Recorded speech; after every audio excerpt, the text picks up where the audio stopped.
Thank you, everyone, for being here. Yeah, I got my comfort scape, so I won't be nervous. Something for me to hold on to. I just harvested this, and I've got a story that goes with it. So you guys gonna hang out there? Fine. All right. Hi, everyone. My name is Kanan. I'm the director of Eastie Farm. I want to welcome everyone here, and we're here to celebrate how the space came together and how Eastie Farm as an organization is having an impact way beyond the space with the help of community members and starting new projects. So I want to welcome our mayor, Mayor Janey, to Eastie Farm.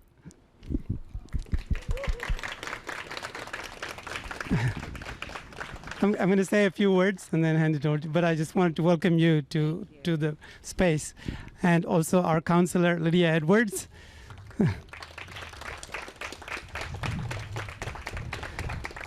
And I want to recognize Stephen and Jess from Rep. Modero's office and Maggie Randall from, is anybody else here? No, okay. So, and then Maggie Randall from Senator Boncory's office.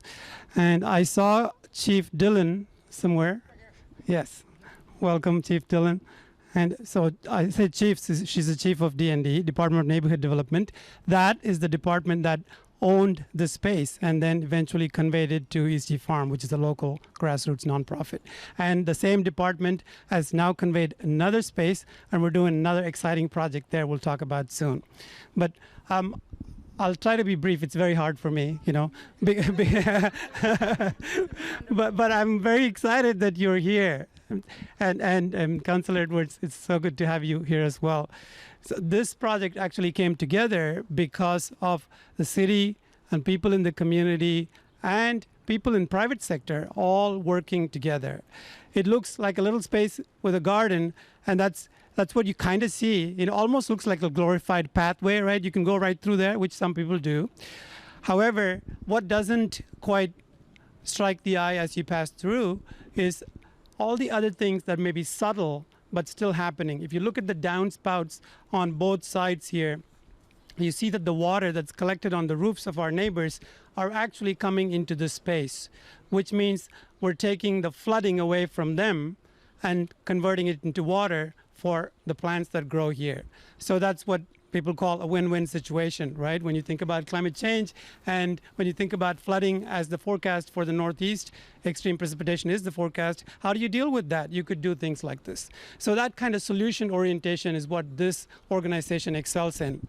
And there's also back there, for those of you who went back there to try out the mulberries, I know you did, yes. And you also probably saw the compost bin there. You probably didn't smell anything though, did you? No, right? That's because the composting is being done right. If you do composting right, it shouldn't smell bad at all if you aerate it well.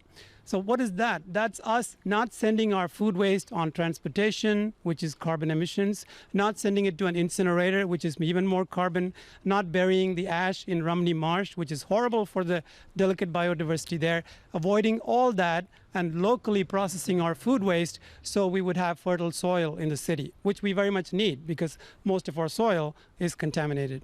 So it's solutions like that that individuals can understand, wrap their heads around, wrap their arms around, and actually work on in their homes and in communities together. That is what we aim to do, and that is what we've been achieving ever since we started here back in 2015. I told you I'll say something about this, right? What is this? It's a garlic scape. Yeah, not many people know that, but it's good that you know. So this is what flowers as the garlic, and it's not the garlic itself. The garlic is underground and as a root. The very first time we got permit to start this place, it was a little bit of a dump. I hope nobody's offended when I say that. And I used to walk here, and Monica is here, has noticed that as well. And a few of us initially were looking at this. How could this be a better place for our neighborhood? When somebody throws trash on here, somebody else thinks, okay, that's the place where you throw trash. And somebody else also throws trash on the top of it. It becomes this trash pile. So that's a vicious cycle, but you don't have to let it go on like that. All we did was got a little permit from the city and from D&D and got into the space and planted a little flower garden up there. When people saw that, then they said, oh, somebody cares for this space. We're not going to throw any trash on here. And also there was a sense of ownership that eventually came on. I noticed that as you came in, you asked someone if they have a plot here. We don't do plots in this space. It's a whole community coming in and growing edible food for the rest of the community. The harvest here goes to soup kitchen, food pantries, and places like that. So nobody owns any piece of the space. It's community-owned land is how we'd like to treat that. People work on it together, and we make mistakes together. That way you can blame somebody else, right? Yeah. It's so much easier when you don't have to do your entire lot yourself. So that permit that we got in 2015, by the time we entered here, it was already August, and there was a lot of cleanup to do. There wasn't much of a growing season left after that, so all we could do was plant garlic.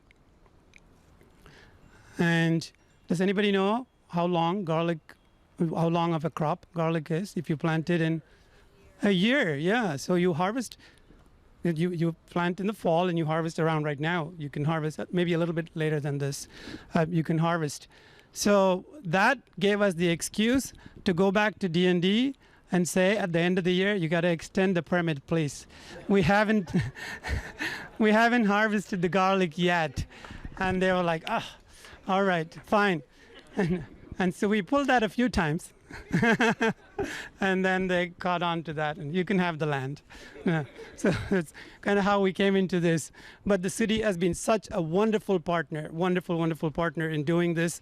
And our city, I'm very proud of our city in being so progressive and so in touch with grassroots organizations and putting money and other kinds of resources and offering technical support, whatever is needed, working with the people on the ground who may not have all the expertise but have the passion to do something. I really appreciate that about our city.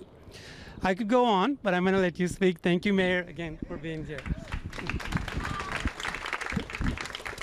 Thank you. Thank you so much. Like a comfort scape? I will take it. I will take it. I'm just going to do some quick thank yous. I want to thank you, Kanan, for all that you are doing here, and certainly also want to recognize Alex on your team. On my team, there you go. I'll give him a shout out. On my team, there are a number of folks here, but just quickly, I want to thank Sheila for her leadership in the city. She has been amazing, certainly on the housing front, but this is one of our best kept secrets that we need to do more and more of. So thank you, Sheila. Also want to recognize Shani, who heads up the Grassroots program. Thank you so much for everything that you do. In addition to the electeds who have been mentioned, and certainly Councilor Edwards, this is her district. We're also represented by Councilor Arroyo's office, so just want to thank folks for being here. You know, this is beautiful. This is what community is all about. Back in 2009, long before I was mayor, long before I was a city councilor, I organized my neighbors because we wanted to do a community garden. We wanted to, there was an empty lot, as you said, it was an eyesore, it was overrun with weeds, people would dump their trash there, and this began we began meeting around this, and we formed a neighborhood association, and so I started a neighborhood association with the desire to do a community garden, and this community group, this neighborhood association still exists to this day. We do a lot of work. I say we as if I'm still able to go to meetings and do all of those things. Not so much, but this also, for me, that same year, I planted my own garden on my birthday at my house. Yes, indeed. Thank you for that. And it was, for me, a very difficult year. And my garden, in many ways, represented rebirth, and a way for me to connect not only with the earth, but to connect with my creator. And I started with flowers. And the first year, you know, I had to learn. I started with a bunch of annuals, and then it was like, what happened? The next year, I went back and planted perennials, and I also planted food that year. Now, my garden, as I've shared with some of you, has been neglected since I ran for elected office. So it isn't the same. And so when I come out to different events, and I'm able to celebrate with neighbors, community gardens, and what community gardens represent in terms of not just bringing residents together to plant, which is often very intergenerational, multiracial, to see all walks of life come together to plant. But also, you know, it is what you've already mentioned in terms of how we care for the environment and what it means for climate justice and what it means for food access. And for teaching our children at a very early age the importance of growing our own food and having access to healthy food. And we're more likely to eat our vegetables when we grow our food. And so this is just wonderful, wonderful representation. And I'm just so grateful that we get to do this together, that this is something that the city of Boston can support residents in doing all across our city. And it's something that I am a huge fan of. So I want to do more and more and more. And Sheila knows, like I want to take these lots. We don't have to every single time we see a plot of land and we own it, turn it into housing. You know, this looks like this was probably a building here at some point that got torn down. We can repurpose it. We can reimagine what we do with our land, and we can use our land to bring our residents together, to build community together, because for me, that is one of the things that makes this so special. So I don't want to talk a lot. I want to continue to try different things that are planted. I had some of the mulberries, and if there's any mint, I'd love to taste that. And I hope everyone will stop by and taste some of the food that Yahaya, there he is, has offered here. This is just a wonderful celebration. And so with that said, I'm going to explore more of the garden and pass it on. Thank you. Thank you. Thank you so much. Oh, did it go off? Hello? I don't know if you can hear him, sort of. Yeah, that's all it is. But you can hear, right? Yeah, no, this is a wonderful gathering, and for those of you who don't come to East Boston, welcome to East Boston. This is who we are. This is what we look like. And this is what we're going to fight to maintain: the diversity, the immigrants that are here, the working class people who have been here, who built this beautiful neighborhood, built this country, if in anything. This to me is an indication of the seeds when we plant together, when we plant honestly, and we grow together. This is how neighborhoods stick together. We're stronger because of Eastie Farm. Kanan, your leadership. I know you're too humble to say it, but your leadership is the reason why so many of us are here today. And he isn't just a leader in this farm. He's a leader on the Greenway. He's a leader in climate justice. And his leadership is wonderful because he brings people together for the difficult conversations, but the honest ones as well. I want to thank you so much because, you know, you've made me a better city councilor because you've opened my eyes to all the ways in which we can push the envelope together. And honestly, not just in policy, not just with paperwork, not just with funds, though we need them, Sheila, and thank you so much. Thank you, Mayor. Thank you so much. Thank you so much. And we'll always take some more. But we'll take a little bit more in that. We probably have a CPA grant coming through, just letting you know. But the fact is, you can throw a lot of money at a lot of things, but if you don't have community there to help define where it goes, to help define how it grows, then you are misplanting and investing that money. So I am beyond excited to be here to celebrate this investment, the seeds that we planted, and to see how far they're going to grow. East Boston is, I think, the heartbeat of the city of Boston. I'm biased. I'm biased. But it's, you know, if you know our history, you know that generations of immigrants came here. We were only second to Ellis Island in the amount of immigrants and honestly new Americans. We made Americans here in East Boston. And we're going to continue to welcome, continue to grow wherever you come from in the beautiful language that you come from, regardless of status, because the only thing that matters is that you live here. You are loved and you are welcome. And this is an indication of that. So thank you so much. Thank you. Don't go anywhere. There are a few more speakers. So thank you, Mayor, and thank you, Councilor. So there is, as I said, there's representation from Rep. Madaro's office. Jess will be speaking, and also there's representation from Senator Boncory's office. Maggie will be speaking. So after that, there are a couple of folks from Eastie Farm who really wanted to speak. They are trying out public speaking for the first time. And they're going to go for like a minute or two. If they're nervous, they may talk for half an hour. I don't know. But yeah, they've also put together things as gifts. So hang on for that. In the meantime, I wanted something that the counselor said reminded me of a point I wanted to make earlier. You mentioned community and you mentioned diversity. I welcome people after this speaking session is over. I welcome folks to walk around and explore the annuals that are growing back here. So everything that's here is perennial, edible perennials for the most part.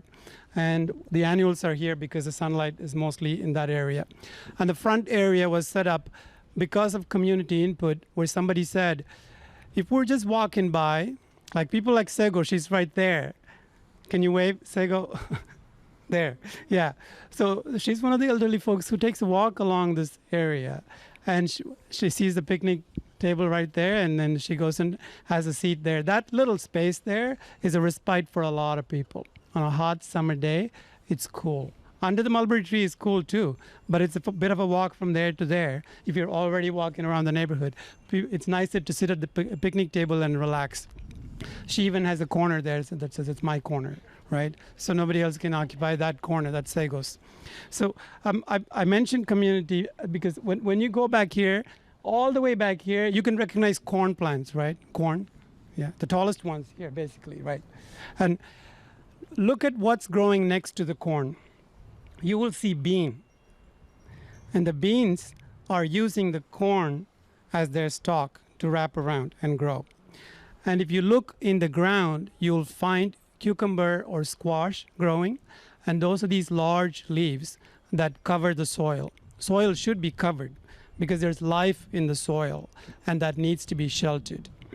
And this plant, squash, is offering that coverage to soil, which is important. And the bean that's growing around the corn stalk is offering nitrogen to the soil, which is important. That is how you replenish nutrition back in the soil, as opposed to needing new chemical fertilizers every year, right? You can follow crop rotation, but this technique was followed by Native Americans in Central America even before the European method of crop rotation, of growing companion plants. Families of plants that depend on each other, support each other, and also constantly make soil a living thing.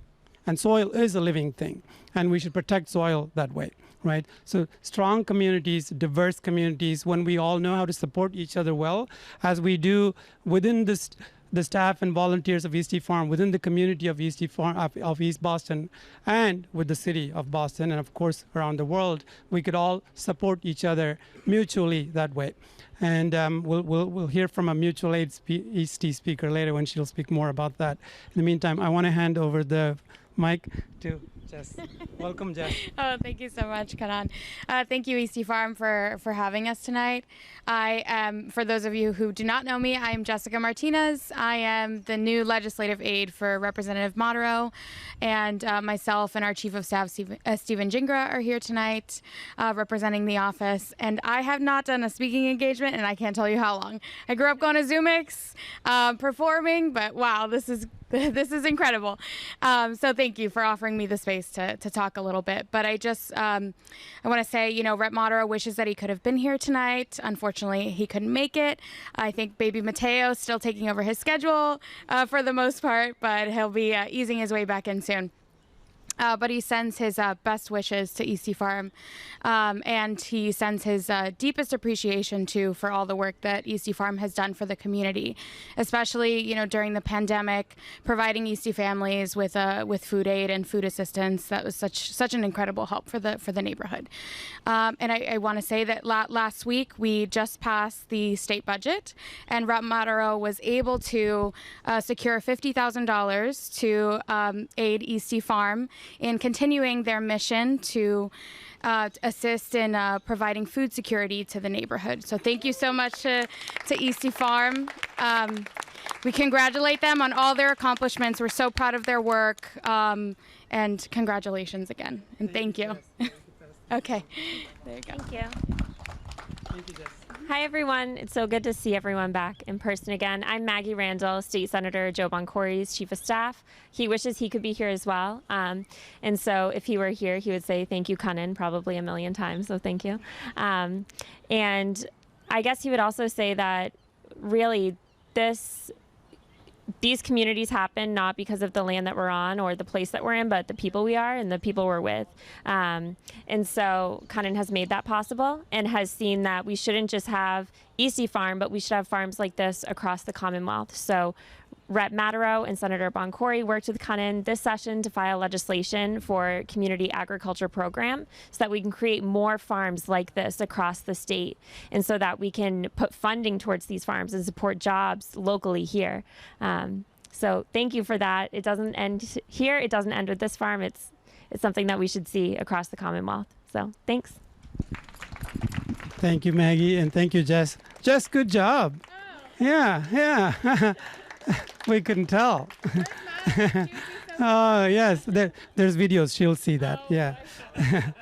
And thank you both and please convey our thanks to Rep. Matero and Senator Boncory for passing the budget amendment and including Eastie Farm in there. Looking forward to that money. Okay, so Maggie, you mentioned food, and many of you probably already know this. Our neighborhood was one of the hardest hit during COVID, and the health crisis turned into an economic crisis because then you couldn't go to work, and work was how you made ends meet, and now you can't make ends meet, and so now you can't buy food, can't pay rent. People were in dire straits right off the bat, right? So we're keeping people in such vulnerable states, unfortunately, in this rich nation, and that should stop. However, at that time, what people needed was food. And so we've been working on sustainability and environmental justice and all that even before COVID. But at that time, Eastie Farm stepped into high gear. And with the help of a lot of folks from the city, including city councilors, we figured out a way to operationalize this large food delivery mechanism where people who couldn't leave home could get delivery of food. So they didn't have to risk getting the virus or transmitting the virus. And that was a difficult operation to achieve. We worked with Banh Mi and Tawakkal. Tawakkal provided halal food, which was very much needed. If you remember, that was Ramadan time as soon as the virus hit. And so we had to do that. And then we also brought about 5,000 meals a week to people in East Boston and people in Chinatown as well. Yeah. So I think we have to wrap up here soon. But I wanted to say thanks to everyone here and quickly have Juana come up here to speak for 1 minute. Roberto, can you come here as well to translate, please? Are you going to translate? Okay. All right. So come on over, Juana. Just a few more minutes. We should be done. Yeah. Monica is going to translate. And Juana is our site manager for East Boston. She manages a site called Our Garden in Eagle Hill.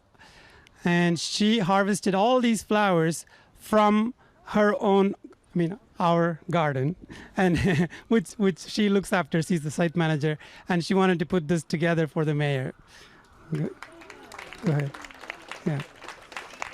All right. You have more? All right. Well, there are 4 people here. What are you going to do? Why not do? Oh, comida, sí. All right.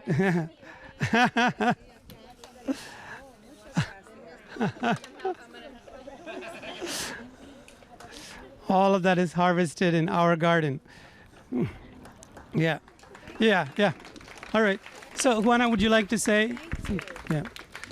Juana is the site manager. Monica is on the board of Eastie Farm. Monica is one of the founders of this organization as well. And she ran Sangeeta here early on, which was the seed for Eastie Farm.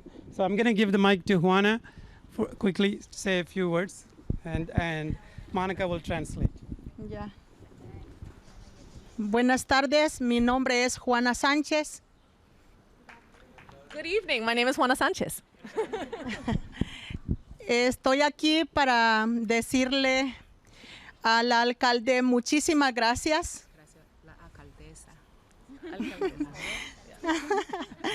So she's here to say many thanks to the mayor.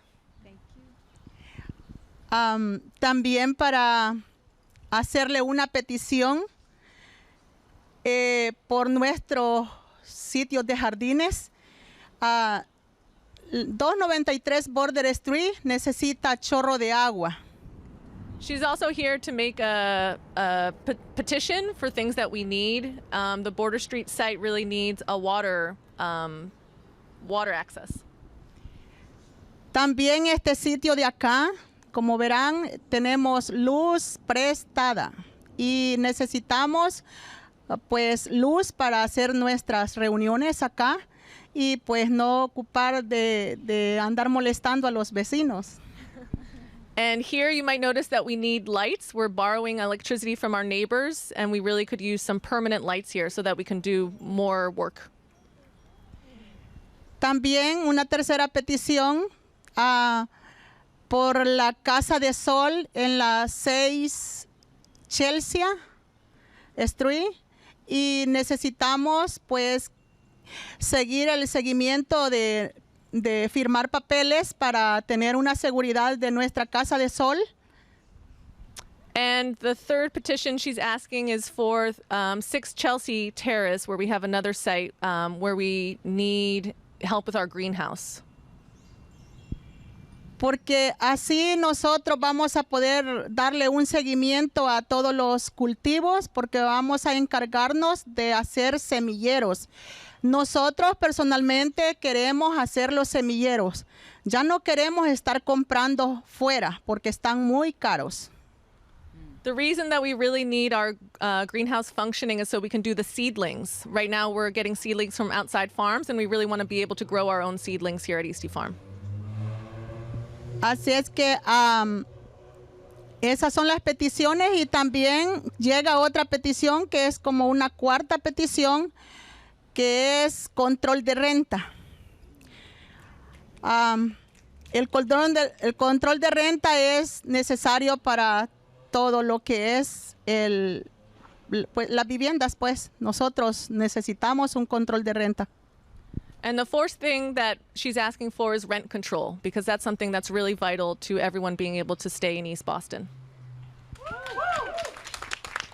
Y gracias por escucharnos.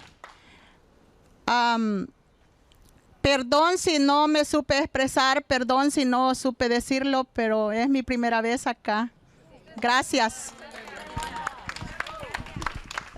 Thank you everybody for listening to us, and thank you Juana, mil gracias Juana por todo tu trabajo y el esfuerzo y también presentar estas cosas que son tan importantes. And thank you Juana for all her work and expressing these things that are so important. Thank you. And thank you, Monica. Quickly, next, thank you, Juana, for making all those requests. I didn't tell her to do those. So quickly, Daisy from Mutual Aid Eastie would like to say a few words. I was saying that Eastie Farm is not just about Eastie Farm, it's about the community as a whole. So we had a role to play in Mutual Aid Eastie, and Daisy is a member of Mutual Aid Eastie. Welcome, Daisy. Hi, everyone. This is also my first time speaking, so I'm a little nervous, but my name is Daisy Gutierrez. I am a core coordinator for the Mutual Aid Network, which is a network of different organizations and neighbors here in East Boston that we support each other. Kanan mentioned a lot of what I was going to say, but as a resident and, of course, being part of the Mutual Aid, I am so grateful to have a space like this in East Boston, not only because it's really amazing, it's really beautiful, but the harvest that happens here, those go back to the community. During the pandemic, as someone who lives in Eastie, I feel so grateful to have support and know that I'm not gonna go hungry with places like this. And with that being said, I do have an ask for you, Mayor Janey, and that is that in Boston in general, my hope is to see Boston work hand in hand with organizations here in East Boston and all throughout Boston, and to work intentionally in changing things and support economically, you name it. Because I think if we work together, we're going to be stronger you know. Yes. So thank you so much. Thank you, Daisy. So that request was for the city to work with small grassroots organizations, and some of those may be ad hoc community organizations that are not registered, that are not 501c3s, but like I was referring to earlier, that may have the passion but don't have the technical know-how or the financial capability to do things. So that request from Daisy, I appreciate that, for the city to reach down into the grassroots and help the organizations that are tiny, but punching way above their weight and doing a lot of good in the community. Also wanted to repeat one of the requests from that Juana made. So you see this project. It's nice and green. You know, it's growing food, and then it's puts rainwater in the ground, which is nice, and food composting, food waste composting, and some education. All of that is great. But when you see the other side, when it's all done, you're going to be mighty impressed. You know why? This is one of your priorities, I believe, through Reverend Mariama, is because of climate change, once again, we're expecting very hot summers, right? And this July, we already saw, this is, by the way, this July is the 6th largest recorded precipitation in the recorded period of time. And we're only through a little over a third of this of the month, and it's already there. So that kind of stuff is going to happen more and more, but the heat is also going to happen. So the greenhouse that we're building in 6 Chelsea Terrace, which was again conveyed to us thanks to Shani's relentless work. Thank you, Shani. and Chief Dylan's guidance.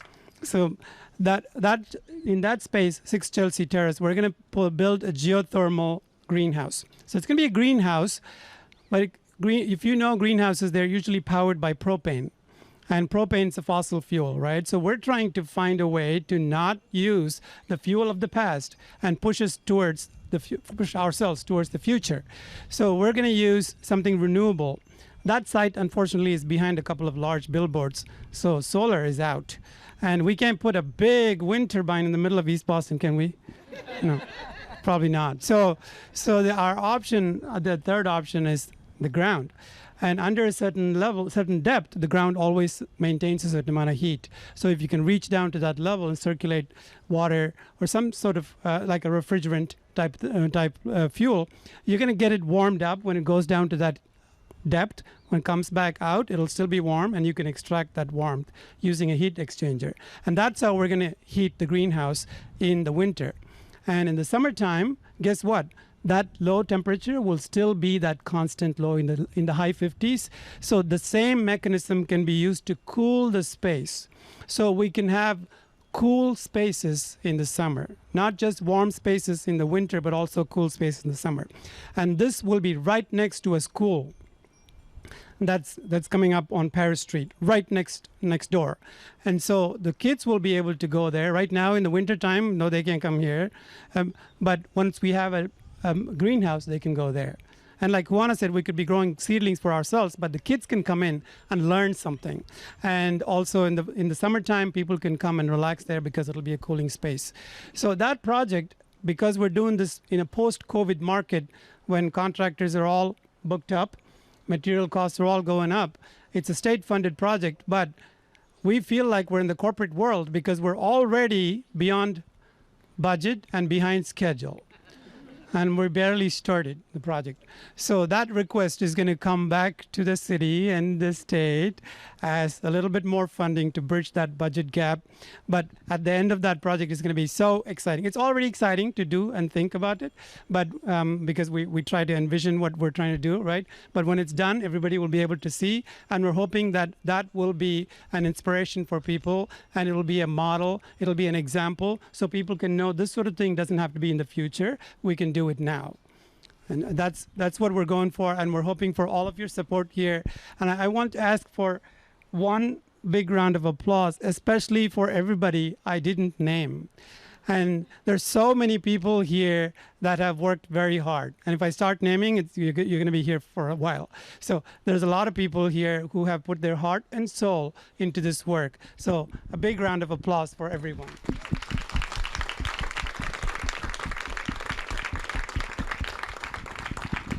Thank you again, everyone, for coming. Thank you, Mayor Janey. Thank you, Councilor Edwards.